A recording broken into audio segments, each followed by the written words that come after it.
Part 1. The Forbidden Zone. Captain James Walker stood on the bridge of the exploration ship Frontier's Edge. His crew had been traveling through deep space for 5 months, looking for new planets and resources for Earth. "Captain, we're detecting something strange," said Lieutenant Sarah Kim, the ship's sensor officer. Her eyes were wide with excitement. "What is it?" James asked, walking over to her station. "Multiple objects ahead. They look like warning beacons. Very old ones." James looked at the screen. Dozens of large structures floated in space, forming a line. They were covered in symbols and lights that blinked slowly, like old lighthouses warning ships away from danger. "Can we read what they say?" James asked. Dr. Chin, their language expert, studied the symbols carefully. "The language is ancient. I've never seen anything like it, but I can make out a few words." He pointed at the screen. "This symbol appears many times. I think it means warning or maybe danger." "So they're telling us to stay away," Sarah said. "Maybe," Dr. Chin replied, looking uncertain. "But this symbol here could also mean treasure or valuable. Ancient languages are tricky. Sometimes the same word means different things." James thought carefully. They had been in space for months without finding anything interesting. Just empty planets and dead asteroids. Now they had found something mysterious. Something old.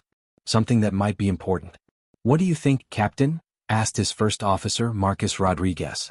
"Should we turn back?" James looked at the warning beacons. Every logical part of his brain said to stay away. But humans are curious by nature. They see a door marked, "Do not enter," and they want to know what's inside. "We'll take a closer look," James decided. But carefully. Very carefully. The Frontier's Edge moved past the warning beacons. As they crossed the line, all the lights on the beacons suddenly turned red. A loud sound echoed through space, picked up by their sensors. "That doesn't sound friendly," Marcus said nervously.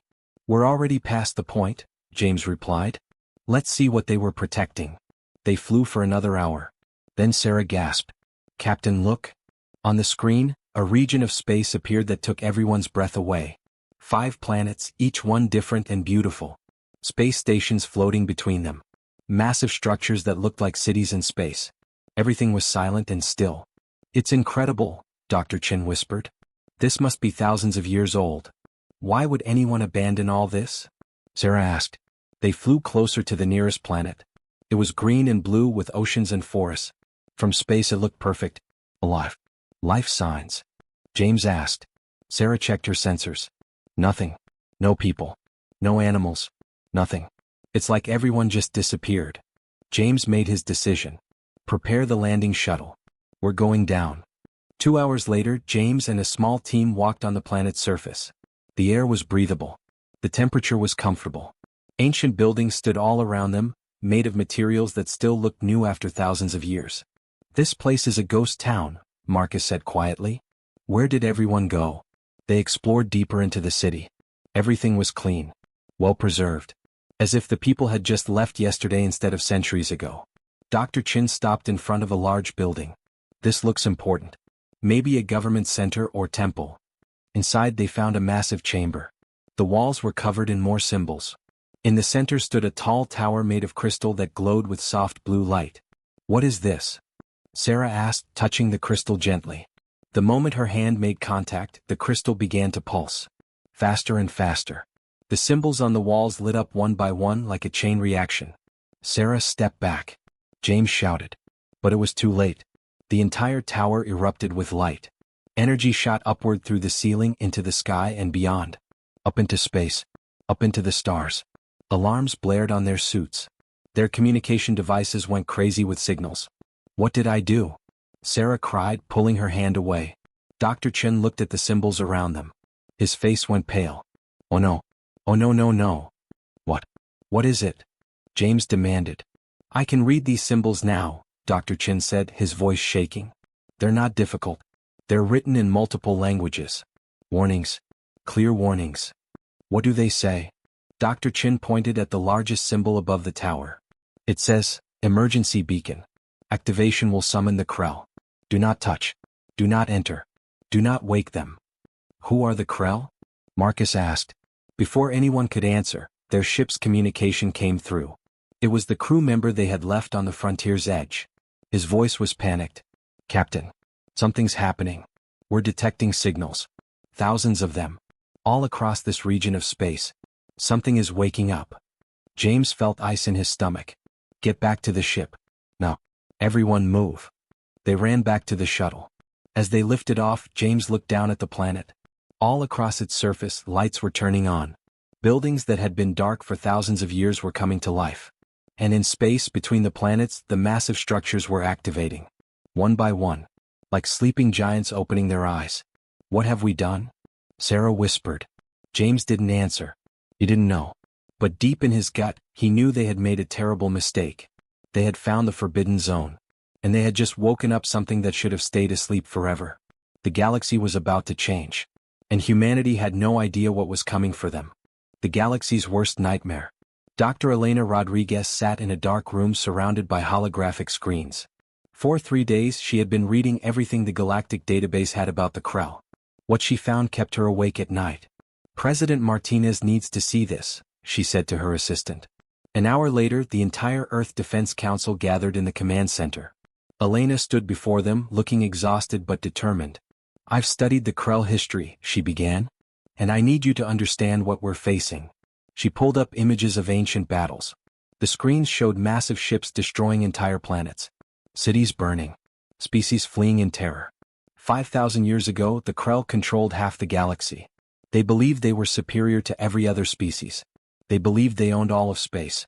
Anyone who disagreed was destroyed. How many species did they destroy?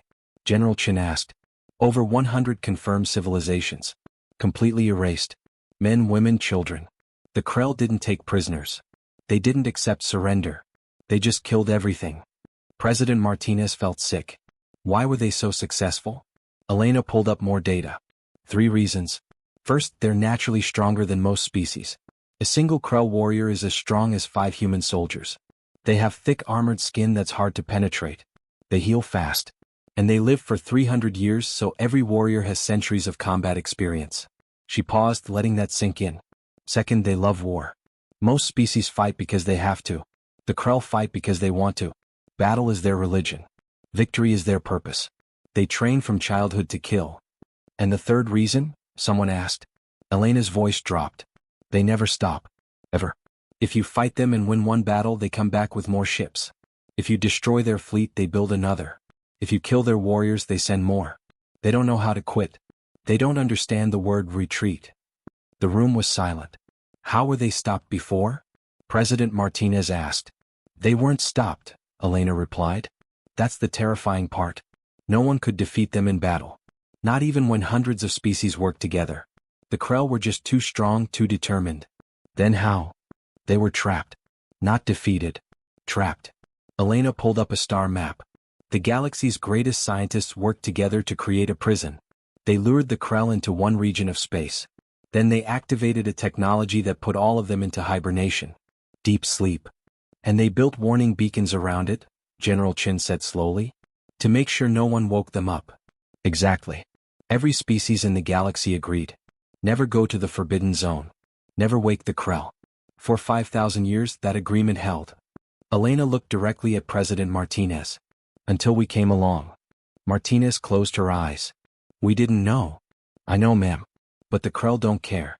To them, we invaded their territory. We broke into their home. We insulted them. And in Krell culture, insults must be answered with blood. Can we explain it was an accident? Elena shook her head. I found recordings of the last time someone tried to negotiate with the Krell.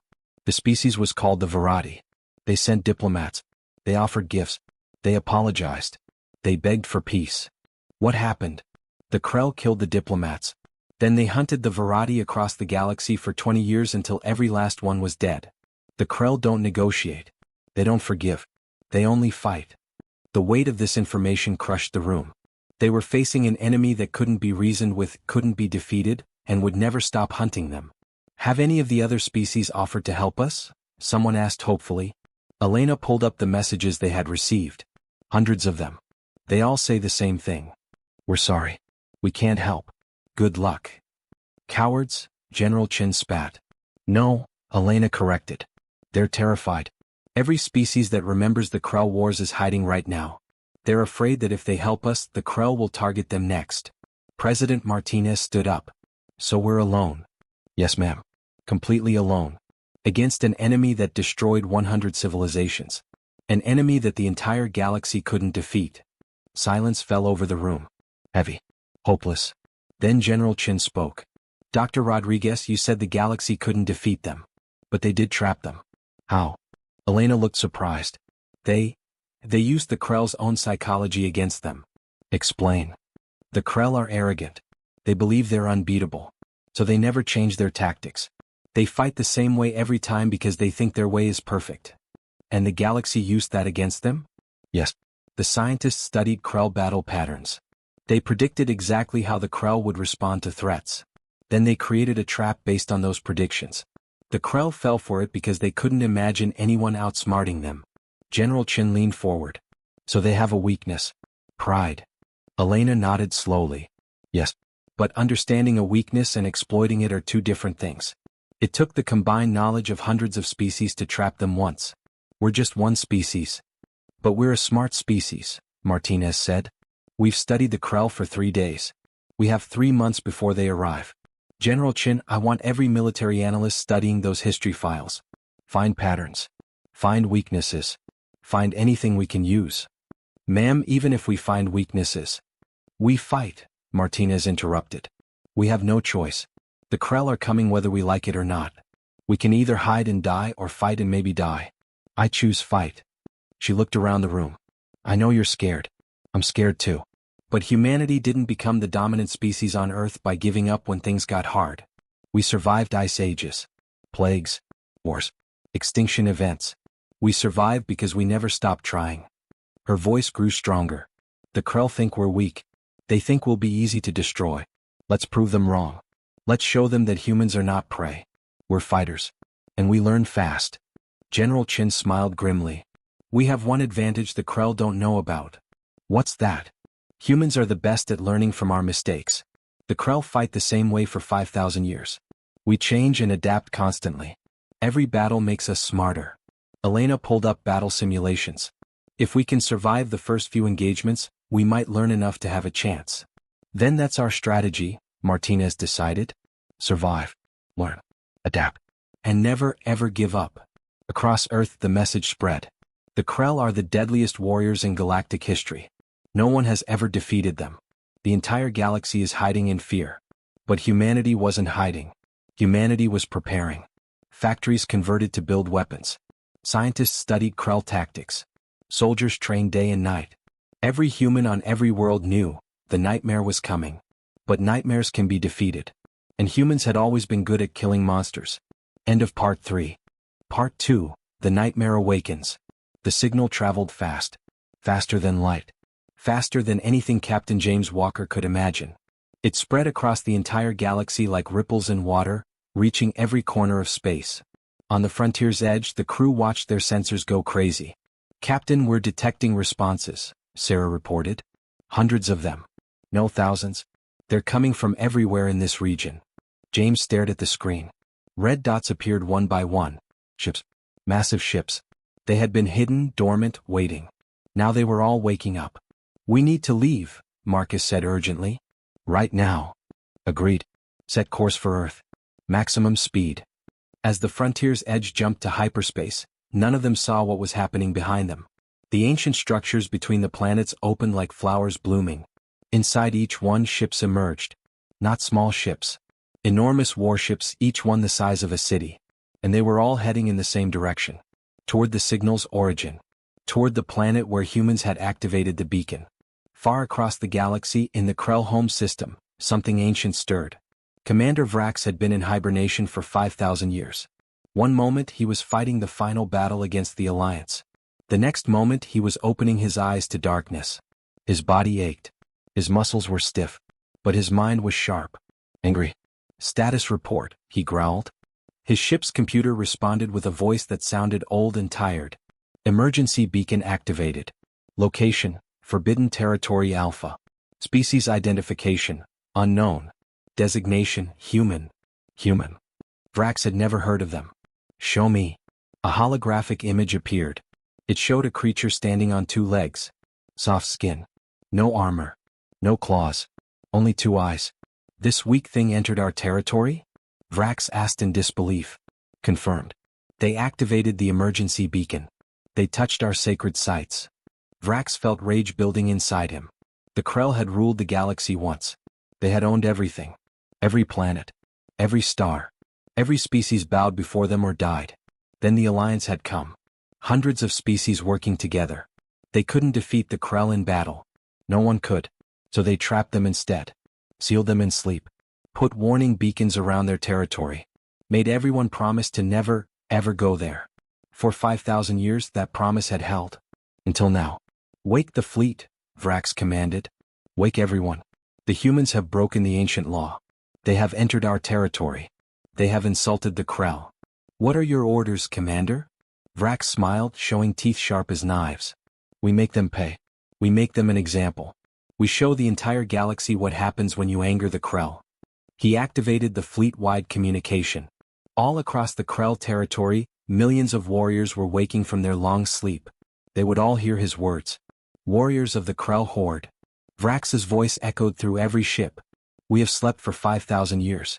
We were betrayed. Sealed away. Forgotten. But now we are awake. And we have enemies to punish. Cheers erupted from thousands of ships. The species called humans have violated our territory. They have touched our sacred sites. They have shown us no respect. Therefore, I declare them enemy number one of the Krell horde. We will hunt them. We will find their worlds. We will destroy everything they love. And when they beg for mercy, we will show them none. More cheers. Louder. Angrier. Prepare the fleet. We go to war. Across the galaxy, every advanced species detected the same thing. The Krell were awake. And they were moving. Panic spread like wildfire. On the planet Zelthar Prime, the High Council gathered in emergency session. How is this possible? The council leader demanded. The Krell were sealed 5,000 years ago. Someone entered the Forbidden Zone, an advisor reported. Someone activated their emergency beacons. Oh, who would be so foolish? A species called humans. They're relatively new to space travel. Less than 100 years. The council leader felt sick. Do they know what they've done? We don't think so, my lord. They seem confused. Confused? They just woke up the galaxy's worst nightmare. On the water world of Aquaria, the Elder Council received the news with terror. Send a message to the humans immediately. Warn them. Tell them what's coming. What should we tell them, Elder? Tell them they're about to face the deadliest warriors the galaxy has ever known. Tell them the Krell don't take prisoners. Tell them to pray. Similar scenes played out on 100 worlds. Every species that remembered the Krell Wars knew what was coming. Destruction. Chaos. But none of them would help. The Krell were too dangerous. Too powerful. If you opposed them, they destroyed you.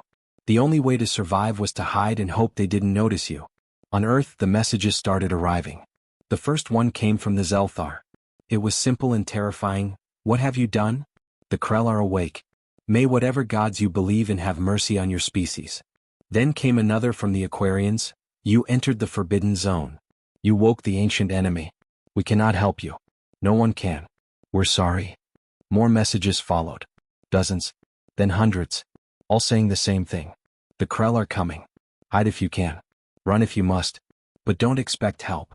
The United Earth Council met in emergency session. President Sarah Martinez read the messages with growing horror.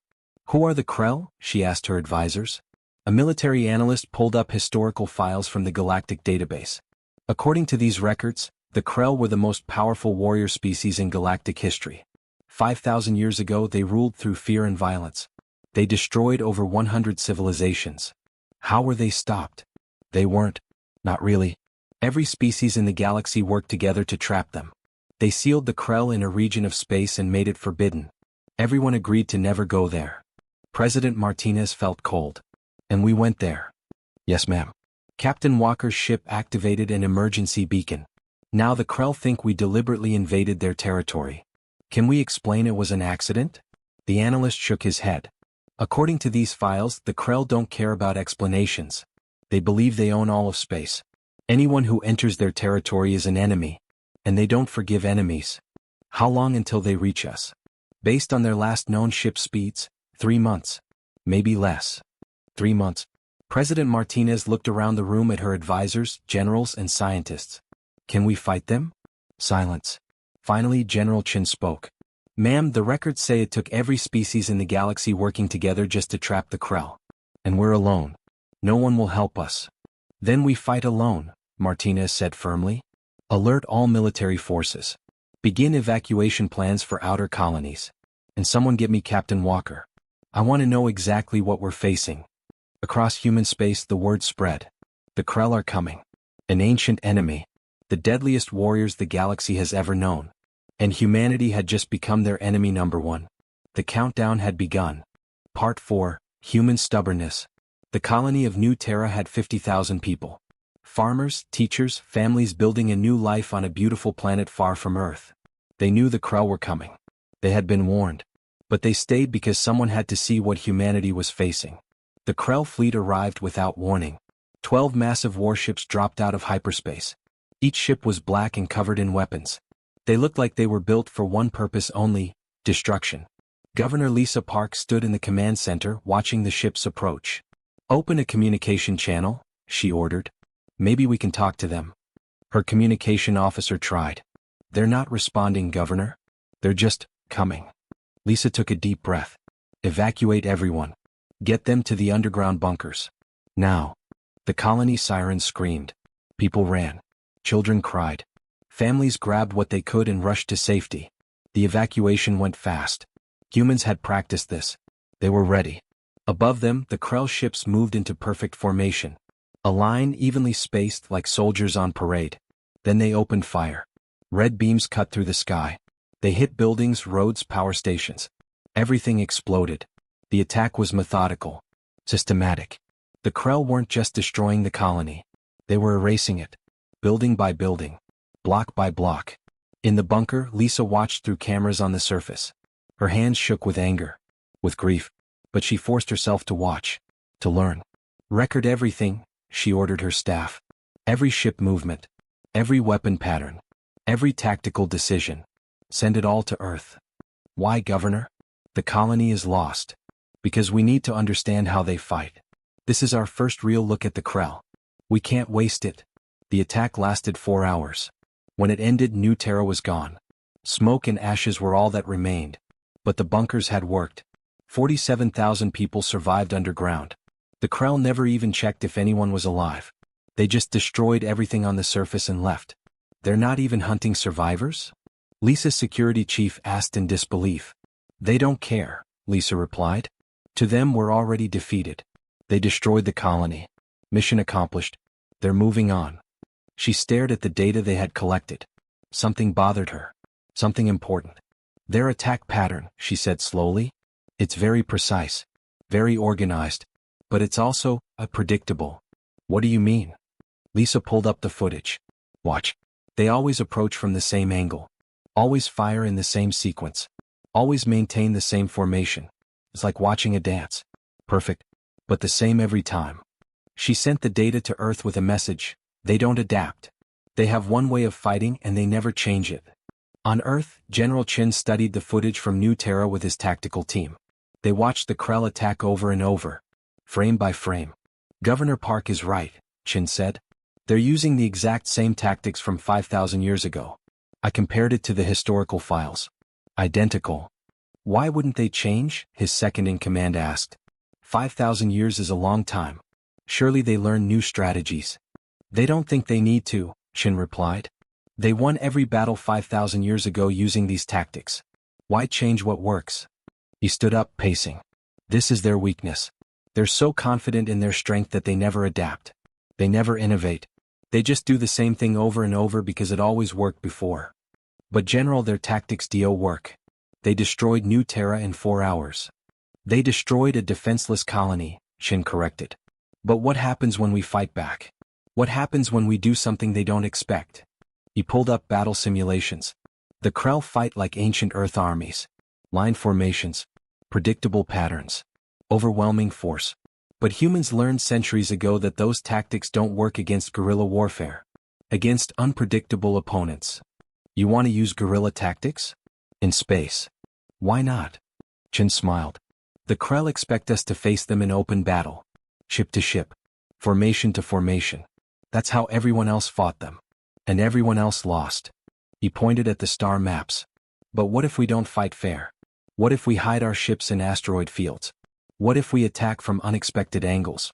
What if we retreat when they expect us to stand and fight, then ambush them when they think they've won? His officers began to understand. The Krell are stronger than us, Shin continued. But they're also predictable. And predictable enemies can be beaten. It's risky, sir. Very risky. Everything is risky right now. But sitting back and letting them destroy us is guaranteed failure. At least this gives us a chance. Over the next month, human military forces trained differently. They stopped practicing traditional space combat. Instead, they learned hit-and-run tactics, ambush strategies, unpredictable movements. They studied how ancient humans had defeated stronger enemies on Earth. How small forces beat larger armies through surprise and creativity. How the weak could defeat the strong by refusing to fight on the strong's terms. The Krell were coming to fight a war. But humans were going to fight something else entirely. The second Krell attack came at the mining colony of Kepler Station. But this time humans were ready. The Krell fleet of 8 ships arrived in their perfect formation. They moved toward the station in their predictable pattern. They prepared to fire their weapons in the same sequence they always used. Then something unexpected happened. The human ships didn't face them in formation. Instead they scattered, split up, went in different directions. The Krell were confused. This wasn't how battles worked. Where was the enemy's formation? 3 human ships dove down, attacking from below. 2 came from the sides. 1 appeared from behind an asteroid and fired, then disappeared again. The Krell tried to maintain their formation, but they were being attacked from 6 directions at once. They couldn't cover all angles. 1 Krell ship took heavy damage. Another's shields failed. They had never experienced this type of fighting before. Then, just as quickly as it started, the human ships retreated.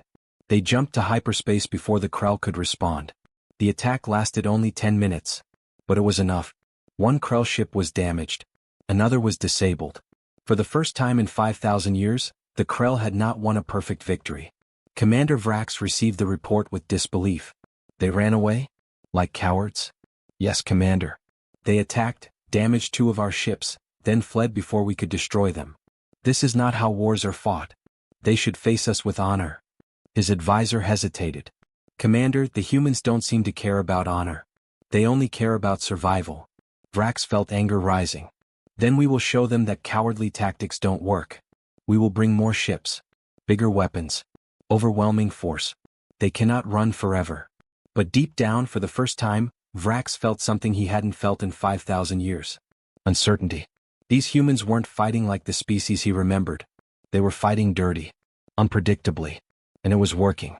Across the galaxy, other species watched in shock. The humans had damaged Krell ships. Actually damaged them. It was a small victory.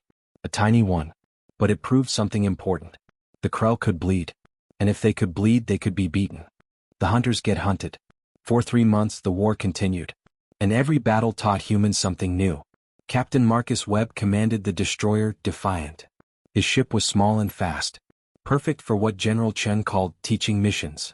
Remember, Marcus told his crew. Our job isn't to win. Our job is to learn. They found a Krell patrol near Jupiter's moons. 5 Krell ships hunting for human targets. Marcus attacked from an unexpected angle, fired a few shots, then ran away. The Krell chased him exactly as predicted. They followed him into an asteroid field. Deploy the sensors, Marcus ordered. Record everything. Hidden cameras watched as the Krell ships navigated the asteroids. They moved in formation, never breaking rank. Even when asteroids blocked their path, they maintained their perfect line. They care more about formation than efficiency, Marcus noted. Send that data to Earth. The Krell caught up to the Defiant. Their weapons were stronger. The Defiant's shields failed. The ship took heavy damage. Abandon ship. Marcus ordered. His crew escaped in pods. The Defiant exploded. The Krell recorded it as a victory and moved on. But Marcus and his crew were picked up by a hidden human rescue ship. They had survived. And they had gained valuable information. This happened dozens of times. Humans would attack, learn something, then retreat. Sometimes they escaped. Sometimes they didn't. But every battle, win or lose, taught them more about how the Krell fought. They're sacrificing ships just to study us? Commander Vrax couldn't believe it. What kind of strategy is that? A learning strategy, his advisor replied nervously. The humans are treating every battle like a test. They're gathering data. Data won't save them, Vrax growled. We are Krell. We are unbeatable. But Vrax was wrong. The data was saving them. On Earth, Dr. Elena Rodriguez compiled everything humans had learned. 3 months of battles. 3 months of observations. 3 months of dying to understand their enemy. I think I've figured it out, she told General Chin. The Krell have patterns. Predictable patterns. And they never deviate from them. She pulled up diagrams showing Krell ship movements. When they see a target, they always approach from the same angle. When they're attacked from behind, they always turn the same direction. When they chase enemies, they always maintain formation. So we can predict their movements? Exactly. We know what they'll do before they do it. General Chin smiled. A cold, dangerous smile. Then it's time to stop running. It's time to hunt. The trap was set in the Titan asteroid belt. Hundreds of large asteroids perfect for hiding ships. The humans sent a fake distress signal. This is cargo ship Aurora. We're damaged. Engines failing. Need help. The Krell detected the signal immediately. Commander Vrax led 20 warships to investigate. Easy prey. Another human ship alone and helpless, Vrax said with satisfaction. They make this too easy. His fleet entered the asteroid field in their standard formation. Perfect line. Perfect spacing. Exactly as predicted. The Aurora was there drifting helplessly. Its engines were dark. It looked finished. Destroy it, Vrax ordered. But as the Krell ships moved closer, something happened. The asteroids weren't asteroids. They were human ships. 60 of them. All hiding, engines cold, waiting silently. Now. General Chin commanded from his flagship hidden among them. All 60 ships activated at once. They surrounded the Krell fleet from every direction. Above. Below. Left. Right. The Krell were trapped in a sphere of human warships. Ambush. Vrax shouted. All ships, defensive formation. But there was no room to form up. The asteroids blocked their movements. And the humans weren't fighting fairly. They weren't lining up in neat formations. Instead, 10 human ships would focus on one Krell ship. They'd attack from different angles, hitting the same spot over and over. When that ship was destroyed, they'd move to the next target. They're hunting us like animals. Vrax's second officer cried. We are Krell. Vrax roared. We don't get hunted. We are the hunters. But the humans didn't care what the Krell believed. They just kept attacking. 3 Krell ships exploded. Then 5 more. Then 7. The Krell tried to break out of the trap, but everywhere they turned, human ships were waiting. The humans had predicted every move. Every turn. Every tactical decision. Because the Krell always did the same thing. Always. Retreat. Vrax finally ordered, the word bitter in his mouth. All ships retreat. Of the 20 Krell ships that entered the asteroid belt, only 9 escaped. 11 destroyed. More than half the fleet. Across human space, people celebrated. They had won. Actually won. Not a small victory. A real battle. The news spread across the galaxy in hours. Every species monitoring the war watched in shock. On Zelthar Prime, the High Council gathered in emergency session. The humans destroyed 11 Krell warships. 11. That's more than any species has destroyed in recorded history. How are they doing this? They're learning. Adapting. The Krell fight the same way every time. The humans fight differently every battle. On Aquaria, the Elder Council sent a secret message to Earth. Congratulations. You've done what we thought was impossible. If you need any support, any resources, let us know. Other species began sending similar messages. Quiet messages. Secret messages. They were still too afraid to openly help humanity. But they were starting to believe humans might actually win. Commander Vrax sat alone in his quarters, staring at casualty reports. 11 ships. Thousands of warriors. All destroyed by a species he had thought was weak. They don't fight with honor, his advisor said quietly. They use tricks. Deception. Ambushes. I don't care how they fight, Vrax replied, his voice cold. I care that they're winning. For 5,000 years, the Krell had been the galaxy's apex predators. The undefeated. The unstoppable. Now, for the first time, they were the ones being hunted. And the hunters were humans. A species that refused to give up. A species that learned from every mistake. A species that adapted faster than any the galaxy had ever seen. The Krell had thought humans were prey. Easy targets. Weak creatures to be crushed. They were learning a terrible truth. The deadliest species in the galaxy isn't the strongest. It's the one that never stops learning. Never stops adapting. Never stops fighting. And humans had just proven they were that species. The hunt had turned around. And the Krell were running out of time to figure out how to stop it.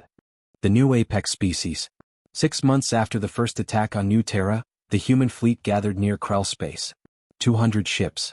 Every vessel humanity could build or repair. This was everything. The final battle. General Chin stood on the bridge of the flagship, indomitable. Around him, displays showed the entire human fleet. Every captain. Every crew. Every soldier who had trained for this moment. Open fleet-wide communication, Chin ordered. 200 screens showed faces. Young and old. Male and female. People from Earth, Mars, the colonies. All of them volunteers. All of them ready. 6 months ago, Chin began, the Krell attacked New Terra. They thought we were weak. Easy prey. Another species to destroy. He paused. They were wrong. We've fought them in dozens of battles. We've lost ships. We've lost people. But we've never lost hope. And we've never stopped learning. Chin pulled up tactical displays. The Krell are stronger than us. Faster. Better armed. But they have one fatal weakness. They never change. They fight today exactly like they fought 5,000 years ago. He smiled. We don't. Every battle made us smarter. Every loss taught us something new. And now we know everything about them. Their patterns. Their tactics. Their weaknesses. His voice grew stronger. Today we end this war. Not by matching their strength. But by being smarter, faster, and more adaptable. Today we show the galaxy that humans are not prey. We are predators. And we're the best hunters this galaxy has ever seen. Across 200 ships, people cheered. All ships moved to attack positions. It's time to teach the Krell what happens when you wake up humanity. The Krell home fleet waited in defensive positions around their territory. Commander Vrax commanded 300 ships. Everything the Krell had left. The humans are coming, his sensor officer reported. 200 ships. We outnumber them, Vrax said. This time we win. But deep inside, Vrax wasn't sure anymore. The humans kept surprising him. Kept doing the unexpected. All ships, standard defensive formation, he ordered. The Krell fleet formed perfect lines. Perfect spacing.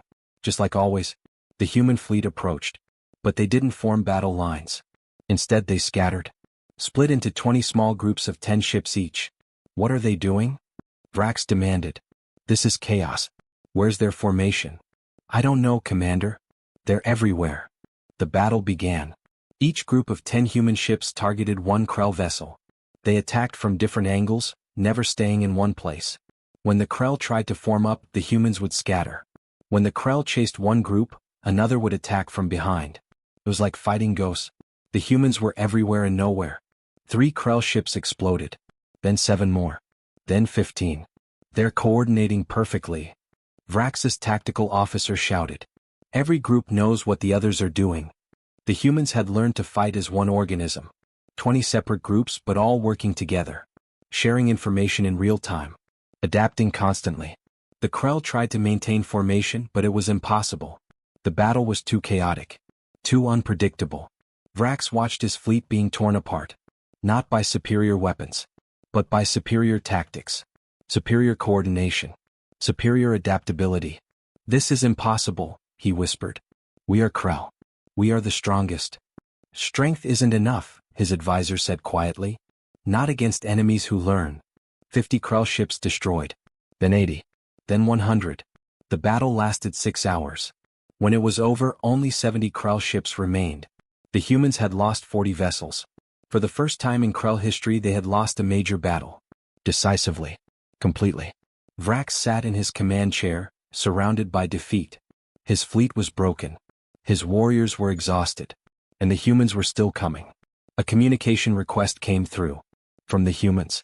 Put it on screen, Vrax ordered. General Chen's face appeared. He looked tired but determined. Commander Vrax, Chen said calmly. Your fleet is defeated. Your warriors are exhausted. You can continue fighting and die. Or you can surrender and live. Choose. Vrax felt rage. Humiliation. But also something else. Respect. These humans had done what no species had ever done. They had beaten the Krell in open battle. What are your terms? Vrax asked, the words difficult to say. Simple, Chin replied. You stop attacking human space. You stop claiming you own the galaxy. You join the galactic community as equals, not conquerors. And you never, ever threaten humanity again. And if I refuse? Chen's eyes hardened. Then we destroy every last Krell ship. Every station. Every outpost. We won't stop until you're extinct. We learned that strategy from you. Vrax was silent for a long moment. He looked at his remaining ships. At his exhausted warriors. At the human fleet still waiting, still ready to fight. He had two choices. Die with honor or live with shame. For the first time in 5,000 years, a Krell commander chose life. We accept your terms, Vrax said quietly. The news spread across the galaxy in minutes. The Krell had surrendered. The undefeatable warriors had been defeated. Every species watched in shock and awe. On Zelthar Prime, the High Council sent an official message to Earth. Congratulations. You have accomplished what we thought impossible. The Krell are no longer the galaxy's greatest threat. You are. On Aquaria, the Elder Council was more direct. We feared the Krell for 5,000 years. Now we fear you. But we also respect you. Please let us be friends, not enemies. Similar messages came from hundreds of worlds. Every species wanted to make sure they were on humanity's good side. President Martinez read the messages with mixed feelings. They're afraid of us now. Yes, ma'am, General Chen replied. But that's not a bad thing. Fear means respect. Respect means they'll think twice before threatening us. We didn't want to be feared. We just wanted to be left alone. I know. But the galaxy doesn't work that way. The Krell attacked us because they thought we were weak. Now everyone knows we're strong. We're safe because we're dangerous. Martinez nodded slowly. What happens to the Krell now? We integrate them. Carefully. They're warriors, but they can be more. We'll teach them what we learned. That adaptation is better than tradition. That learning is better than pride. 6 months later, the first joint human-Krell training exercise took place. Young Krell warriors trained alongside human soldiers. At first, the Krell were arrogant, superior. They believed they were still the best warriors. Then the humans began teaching them new tactics. Guerrilla warfare. Asymmetric combat. Adaptive strategies. The Krell were amazed. For 5,000 years they had fought one way. They had never imagined there could be other ways. Better ways. Slowly, grudgingly, they began to respect humanity. Commander Vrax watched the training with his advisor. We were fools, he said quietly. We thought strength alone made us apex predators. What makes a true apex predator? His advisor asked. Vrax watched a human instructor teaching young Krell how to adapt mid-battle. The ability to change. To learn. To become better. Humans are weak individually. But together, learning constantly, adapting always, they're the deadliest species in the galaxy. He smiled slightly. And I'm glad they're our allies now instead of our enemies. On Earth, in a small ceremony, President Martinez unveiled a monument. It showed a human and a Krell standing side by side looking at the stars. The inscription read, "Strength can be overcome. Power can be defeated. But the ability to learn, to adapt, to never give up, that is true immortality. In memory of all who fell in the Krell War. May we never forget what we learned." Across the galaxy, species that had once ignored humanity now sought human advice. Human technology. Human alliance. The galaxy had a new apex species. Not the strongest. Not the oldest. But the most adaptable. The best learners. The ones who never quit. Humanity had entered the galactic stage accidentally. They had woken up a nightmare. And they had turned that nightmare into their greatest triumph. The message was clear to every species. Never underestimate the humans. They learn from everything. They adapt to anything. And they never, ever surrender. The galaxy had learned this lesson the hard way. And they would never forget it. Thank you for watching this epic journey. What an incredible story. Humanity went from accidentally waking the galaxy's deadliest warriors to becoming the most feared and respected species in the universe. Not through strength but through intelligence, adaptability, and pure stubbornness.